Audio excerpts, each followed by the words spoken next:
আপনার বাড়িতে সিআইডি কেন? আপনার বাড়িতে সিআইডি যারা গেছে বলতে পারবে, আমি তো যাইনি।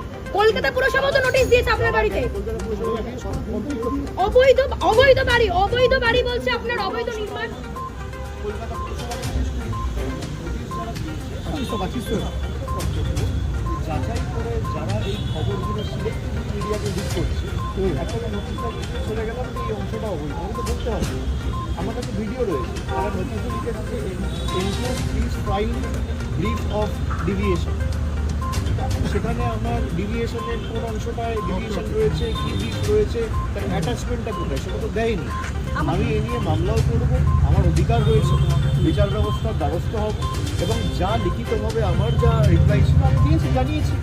বাকি সিআইডি টিম কেন এসছে, ডিএমসি কেন এসছে, যারা দিয়েছে তারা বলতে পারবে। আপনি কি সই জাল সংক্রান্ত মামলা এসছে, আপনি কি সই জাল করেছেন? আপনি প্রশ্ন করলেন রিপাবলিক বাংলার সাংবাদিক যে কেন সিআইডি দিয়েছে, কেন সিআইডি আপনার কাছে এসেছে। এবার আপনি বলছেন সই জাল মামলা এসছে, নোটিশ আমি পাইনি, আপনি জেনে গেছেন কেন এসেছে। তাহলে আপনারা যখন সব কিছু জানেন, তাহলে সিআইডি যখন বলেই দিচ্ছে তখন আমার তো বলার কিছু নেই। আপনি আমাকে প্রশ্ন করলেন যে কেন সিআইডি আপনার বাড়িতে এসেছে, এবার আপনি আমাকে বলছেন সইজাল মামলাতে এসেছে। তাহলে আপনার বিরুদ্ধে যে অভিযোগ, আমার বিরুদ্ধে যে অভিযোগ, আমাকে নোটিশ দেবে, আমি আইনত লড়াই করব। সিআইডি কি, এদের ইডি সিবিআইয়ের কাছে মাথা নত করি।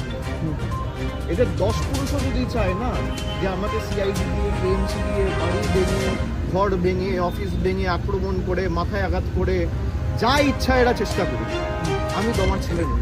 আপনার দলের বিধায়করা বলছে, আপনার দলের বিধায়করা বলছেন আপনি সই জাল করেছেন।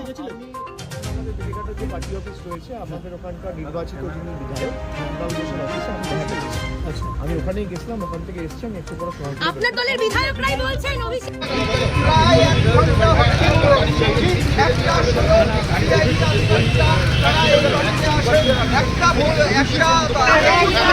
তারা এই বাড়িতে টানা করা শুরু করে সেদিন প্রায় 7 থেকে 8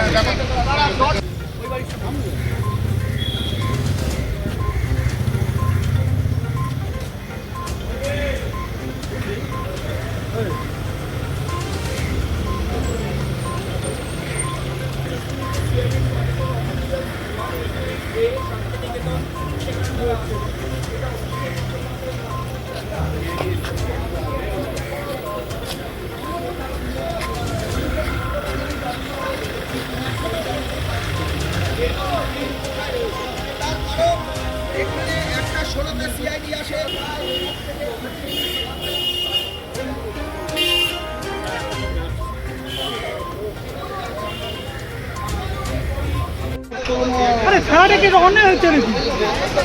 দেখো এই মুহূর্তে কিন্তু যে ছবি আমরা দেখতে পাচ্ছি একেবারেই সিআইডি যে টিম এসেছিল এই কিছুক্ষণের মধ্যে তারা কিন্তু এখান থেকে হয়তো সেই টিমটি বেরিয়ে যাওয়ার সম্ভাবনা রয়েছে। আমরা দেখলাম যে একেবারে যে পরিচালক তার সঙ্গে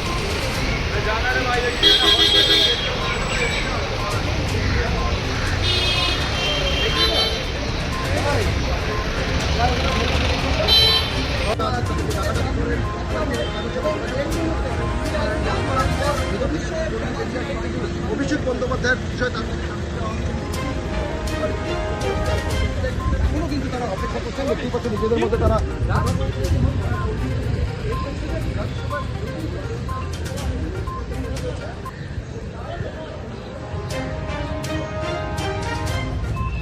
কথা বলতে